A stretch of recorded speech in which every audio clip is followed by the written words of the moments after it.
నీ అవ్వయ్యాల ఇజ్జత్ పోయిందే భాగ్య. ఏమైంది? నేను తొవ్వంటి రంగు ఒక ఫంక్షన్ జరుగుతుంది.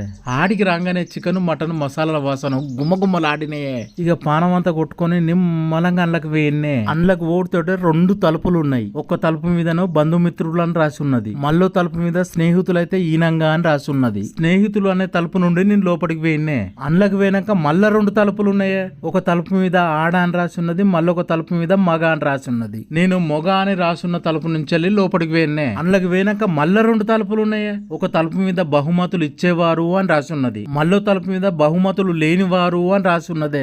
ఇక నేను బహుమతి లేని తలుపుల నుంచి వచ్చిన లోపలికి ఆ తొవ్వ కరెక్ట్ నడి రోడ్డు మీదకి ఉన్నదే. ఓర్ని అవ్వ తిరిగి మళ్ళా నడి రోడ్డు మీదకి వచ్చిందని అటు చూసిన్నే. అక్కడ కూడా ఒకటి రాసి ఉన్నది. ఏమని రాసి ఉన్నది? పిలువని డిన్నర్ కి వచ్చి బిర్యానీ తిందాం అనుకున్నావా, సప్లకింటికి పో అని రాసి ఉన్నదే.